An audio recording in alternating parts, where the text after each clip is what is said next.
Bom dia, pessoal, tudo bem? E vamos nós aqui para mais uma aula.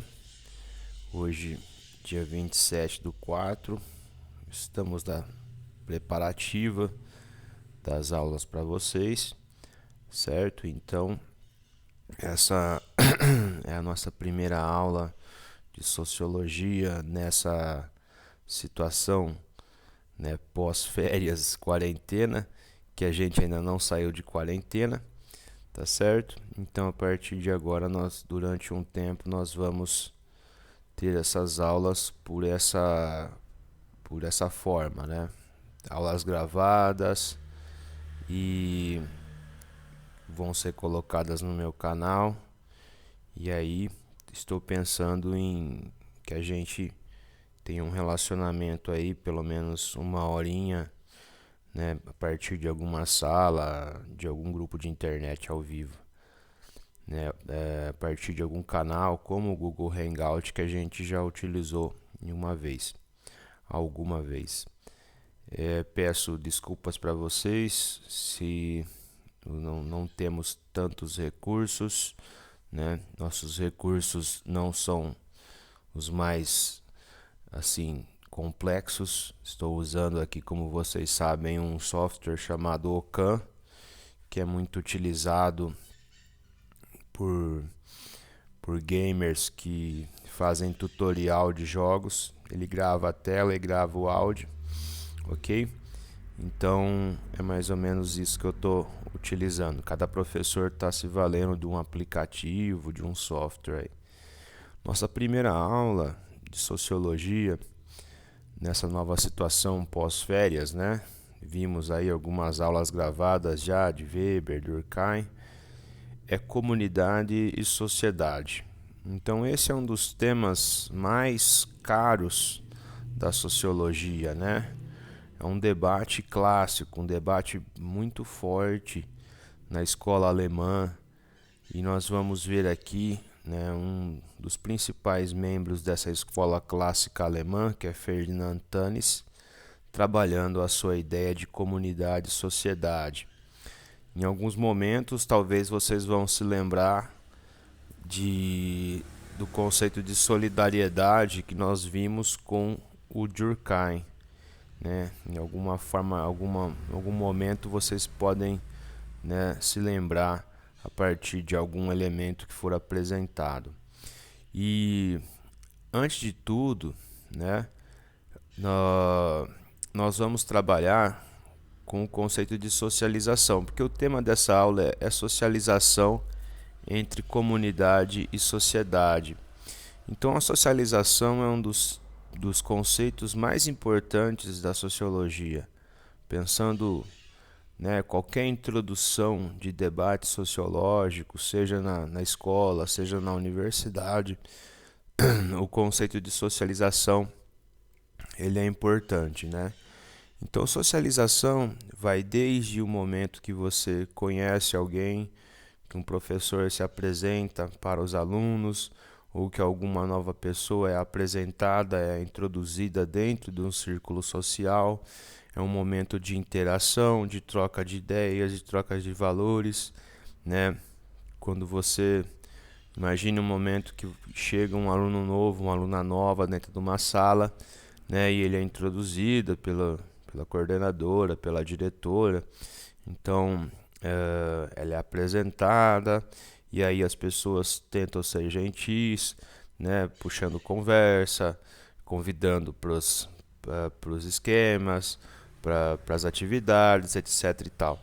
Então, isso é socialização. Socialização, mais propriamente, que nós vamos ver aqui, né, seria o processo em que a pessoa ela passa a aprender, né, a inserir dentro dela, a introjetar dentro dela as regras, os valores, o conhecimento, etc. e tal, né? Então, na página 221 tem um trechinho, né? Tem um excerto bem bacana que eu separei para vocês. Durante toda a vida, os indivíduos participam de uma coletividade. Do nascimento à morte, assimilam-se regras sociais, valores morais, conhecimentos culturais e científicos, formas de agir, etc. Este processo ocorre a partir do contato com grupos sociais e é chamado de socialização. Pode-se observar padrões sociais de comportamento sendo transmitidos de geração para geração, a partir da convivência nos mais variados grupos pertencentes à sociedade. Então, existe algumas possibilidades interessantes, né, que a gente, na sociologia, a gente chama atenção, né? Aquele menino, ele torce pro Corinthians, por quê? Porque foi algo que veio dentro dele, né? Ou é uma influência do pai, da mãe, da família, do tio, do vizinho, etc e tal. Aquele menino gosta de comer macarrão, por quê? Porque é alguma coisa que foi espontâneo dentro dele, ou ele foi, de certa forma, induzido a gostar de macarrão porque sua família ama macarrão, certo? Então, o comportamento, né, os hábitos, os trejeitos. Então, muitas vezes nós, a partir de impressões dos mais velhos, falam que ele está no sangue, puxou o pai, puxou a mãe, né? Então, trejeitos, comportamentos, né, não são transmitidos pela hereditariedade, né? Não são transmitidos pelo sangue, né? Então, eles são, de certa forma, uma construção social. A influência dos pais, a influência da família, a influência do meio é forte. Claro que o ser humano pode ter ali a sua... Pode não, ele tem a sua subjetividade. Ele vai, de certa forma, talvez ser meio reacionário ou refratário a tudo que vem a ele, né? Ele vai começar a se afirmar com o tempo, mas de pequeno, né, isso é um pouco difícil. Então, a primeira questão ali em cima, no primeiro tópico, é, né, o que define o comportamento dos seres humanos? Então, para a sociologia, não há dúvida, é a construção social, é a influência, né, da sociedade, é a influência das pessoas, da família, da escola, do meio social, etc. e tal. Então, o ser humano ele vai nascer, né, com essa predisposição para a sociabilidade. Ele necessita de interações sociais para ele aprender as coisas. Não sei se vocês se lembram, né, do primeiro ano, a gente viu em algumas aulas algumas situações de pessoas que não tiveram contato social, não tiveram interação, não tiveram essa socialização, né, e apresentavam comportamentos ou trejeitos de animais, certo? Né, aquelas meninas Amala e Kemala que uivavam, que andavam de quatro patas. Então a gente aprende muito, pessoal, com a repetição, né? A repetição, aprende com as constantes determinações, com as proibições, certo? E vai haver, né, com o tempo, né, a partir desse choque entre o subjetivo, o individual, a vontade própria, com as coisas que acontecem dentro da objetividade, né? Então vamos dar um exemplo. Você não faz mal para um ser humano. Por quê? Porque você aprende desde cedo que é crime você, né, matar, você espancar, você fazer qualquer servícia para outro ser humano ou para algum animal. Então você incorpora isso dentro do seu eu, né? Então o seu subjetivo ele vai refletir a sua objetividade. Só que existem alguns casos que esses impeditivos, né, não representam freios morais para que a pessoa, né, cometa coisas contrárias a essas determinações, esses valores sociais. Então, isso é o choque entre o subjetivo e o objetivo. As socializações e os agentes de socialização. Esse é um tema muito importante, para vocês aprenderem, né? Por quê? Porque numa eventual redação, num eventual texto, vocês vão poder colocar uma coisa que é tão importante, né? Que é a socialização primária e a socialização secundária.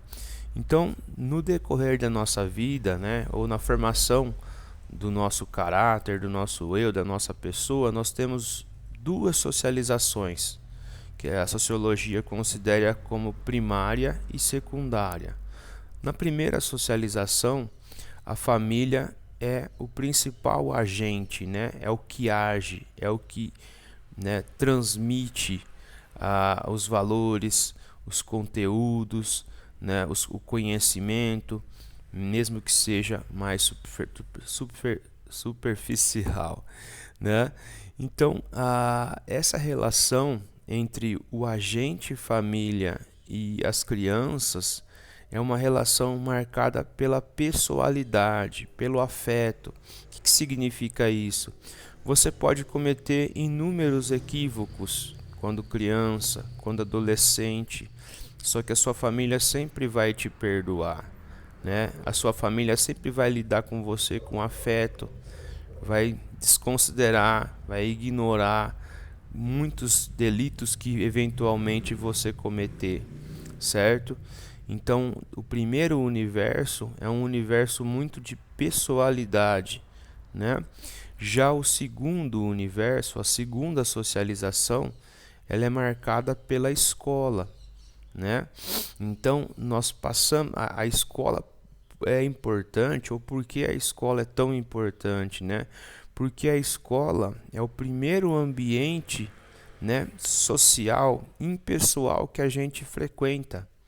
Então, a partir do momento que a gente não respeita as regras, né, que existem dentro da escola, você já vai levar esse tipo de procedimento, esse tipo de prática para outras esferas da vida. Então, isso representa que a relação entre diretores, coordenadores e alunos, ela tem que sim que ser marcada pela impessoalidade.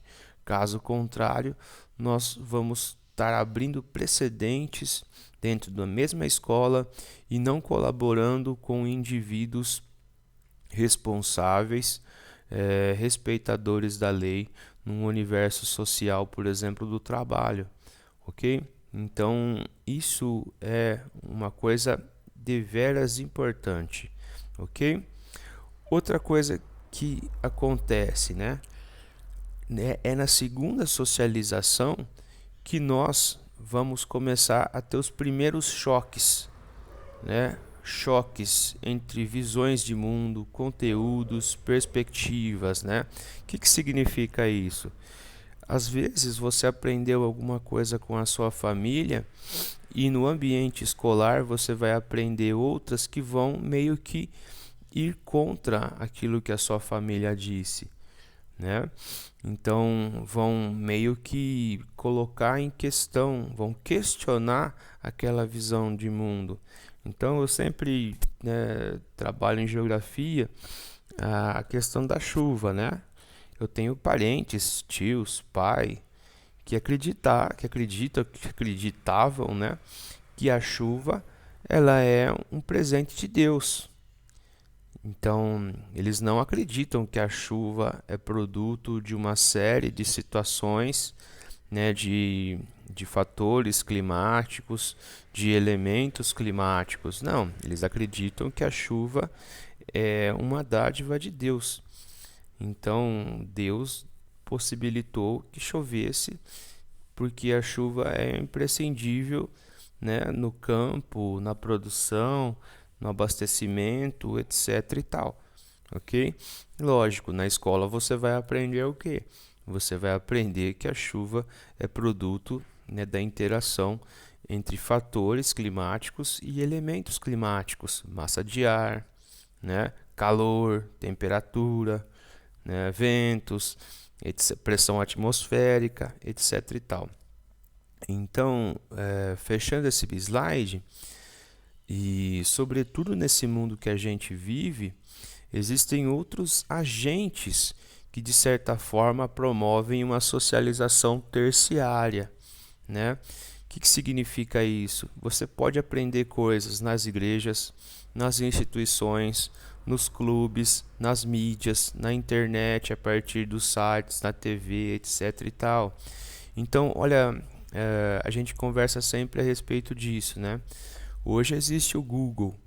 Então, o aluno tem uma dúvida, ele vai lá no Google e coloca o que é X. E o Google vai responder. Antigamente, quando não existia o Google, os alunos perguntavam, as crianças perguntavam para os seus pais. Hoje existe a situação de que a maioria das crianças não questiona, não pergunta mais nada para pai e mãe. Vai tudo direto no Google, certo? Então seria uma situação, né, em que uma tecnologia é inserida na nossa vida e ela vai alterar toda a dinâmica, né, da relação entre pais e filhos, certo? Então essa é uma lei, né, que a gente sempre insiste com vocês. A cada nova tecnologia inserida na sociedade, nós temos como implicação mudanças nas relações sociais. Nós temos implicações, certo? Então isso é extremamente importante. Tem gente que aprende mais vendo o Twitter do Gabigol do que perguntando a coisa para os seus pais, certo? Então, como, né, o Giddens coloca para a gente, a todo momento nós estamos com inúmeras influências oriundas das mais diferentes partes do mundo, tá certo? Importante, né? Durante toda a vida, o indivíduo passa por processos de socialização que corroboram, afirmam ou questionam a socialização primária, gerando maior ou menor dificuldade em assimilar os novos valores, certo? Então, o processo de socialização ele passou e passa por alterações significativas a partir de novas configurações econômicas e sociais pelos quais o mundo passou. Nós estamos passando por isso. Percebam que um vírus que surge lá no Extremo Oriente, ele tem a capacidade de alterar toda a dinâmica, né, de vida das pessoas do planeta Terra. E, né, além de alterar toda a dinâmica de vida, fazendo a gente ter que se isolar em casa, nós ainda temos que enfrentar outro efeito disso tudo, que são os efeitos econômicos, né?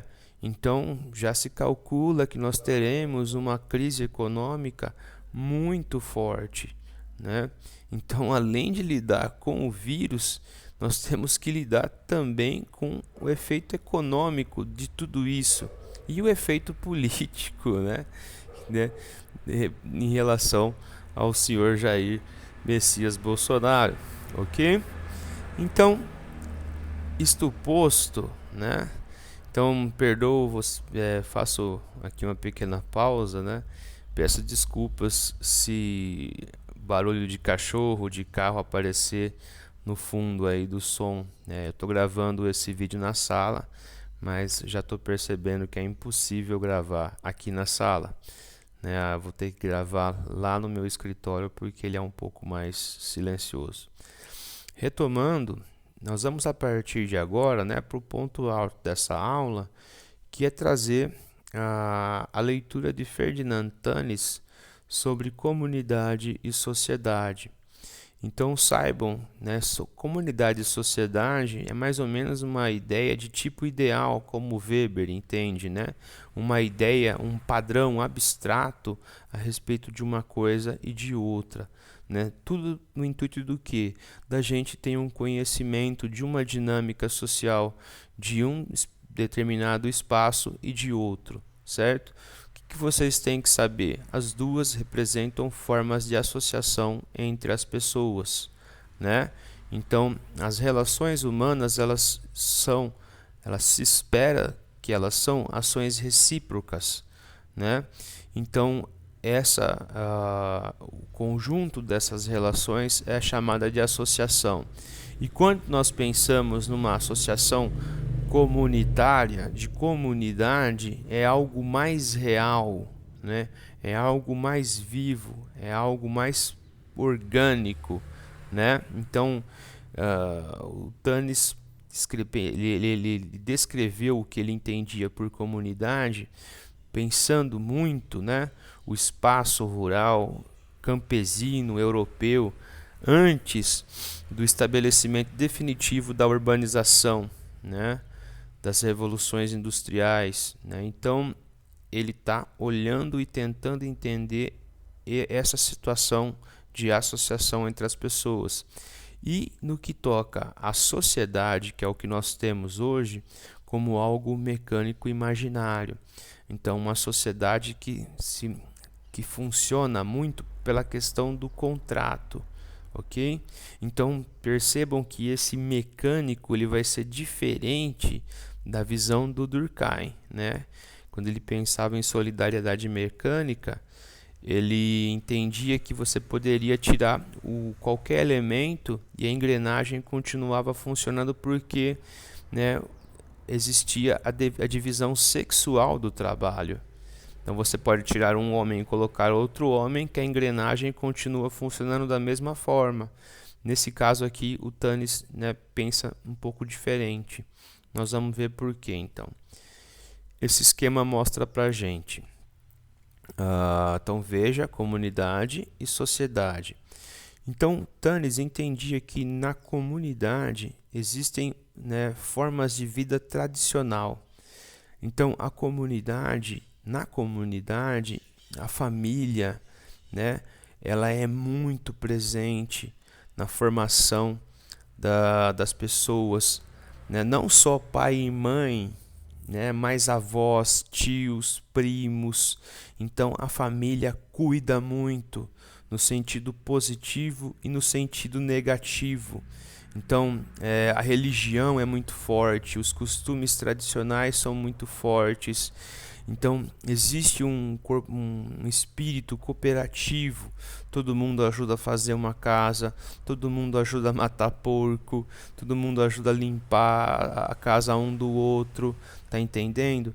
Mas esse cuidar, né, repito, ele é tanto no sentido positivo, né, de proteção das pessoas, como também da vida das pessoas. Então, vou dar um exemplo aqui, né? Sugiro para vocês uma série nova da Netflix, muito bacana, 4 episódios, chamada de Nada Ortodoxa, que mostra como uma mulher, uma moça, né, se desvencilhou da comunidade de judeus ortodoxos. Então ela rompe com tudo isso, ela tem que fugir para que ela pudesse, né, escapar dessa situação, né, de forte controle social que aquela comunidade, né, exercia sobre ela. Então os conhecimentos são muito tradicionais, a religião é muito presente, o coletivo é muito forte, os laços de amizade, sobretudo de sangue, né? O artesanato, a agricultura, muito presentes, a pecuária, né? Cuidar dos animais. Então, a vida em comunidade representa isso. Já a sociedade representa uma emancipação para as pessoas, né? Porque o individualismo é muito forte, é muito presente. Então, nós vamos ter situações mais de impessoalidade, né? Nós vamos ter relações sociais mais superficiais. O comportamento individual, né, é a marca, o individualismo é a marca. Então nós não vamos ter mais valores tradicionais, nós vamos ter a prevalecência do conhecimento científico, né? Nós vamos nos relacionar por interesse, por contrato, por relações de trabalho que vão estar presentes ou no comércio ou na indústria. Então aqui a gente se lembra de Durkheim com a sua solidariedade orgânica. Cada um vai ter uma função dentro de uma sociedade e de uma economia complexa, né? Então aqui não é como na questão mecânica que você tira um membro e põe outro e vai ficar a mesma coisa. Não, nós vamos ter as especialidades. Então não acontece isso, né? Há uma complexidade das relações entre pessoas. Então aqui nós já estamos numa situação em que cada vez menos a família vai influenciar na sorte, né, na vida das pessoas. A ideia do confronto, a ideia da afirmação da pessoa perante a sociedade, a sua família, né? Então, tentando localizar tais formas de vida, podemos citar como exemplo, né, de comunidade a vida dos nossos avós e bisavós, a Europa feudal, né? E no que toca à sociedade, a vida nas grandes cidades, cidades médias, né? Em que a marca vai ser o individualismo, o egoísmo, a impessoalidade e a solidão, ok? Então, esse é o lado ruim da modernidade, né? Da vida do cidadão na modernidade, a solidão. Terminando nossa aula, galera, nós podemos afirmar que, mesmo dentro da sociedade, existem ilhas de comunidades, né, representada nas igrejas, né? Algumas igrejas montam comunidades, como é o próprio caso, né, dos ortodoxos, dos judeus ortodoxos, ou de comunidades evangélicas, né? Pode ser dentro de uma própria comunidade, de uma favela, existam relações mais próximas entre as pessoas. Uma mãe, uma mulher cuida do filho da outra enquanto a outra trabalha. Então há uma proximidade bastante grande, há uma interação, o que algumas pessoas chamam de promiscuidade, né? E pode passar a impressão de um termo negativo, mas não nesse sentido, ok? Então, a nossa sociedade atual, ela representa um mundo dinâmico, né, de transformações constantes. Então, como existem transformações constantes, então existem mudanças constantes na forma de que a gente se relaciona com outras pessoas, com as nossas famílias, certo? Com os nossos amigos. Às vezes você fala mais com o seu amigo, com a sua família no próprio WhatsApp do que, né, ao vivo, né, no concreto, no material, né? Então isso tudo é muito importante. Então esse tema da socialização entre comunidade e sociedade é um tema muito bacana, muito gostoso de trabalhar na sociologia, né? Porque cada um vai ter a sua experiência própria, a experiência da sua família, de gente que é mais tradicional, de gente que é mais liberal, que tenta romper com esses valores e com essas dinâmicas tradicionais, tá certo? Então, agradeço a atenção. Se você veio até aqui, né? Perdoe-me se no fundo às vezes aparece barulho de carros ou de um cachorro, que é o cachorro do meu vizinho, certo? Mas são coisas de quem faz isso ao vivo, tá certo? Um abraço e tudo de bom.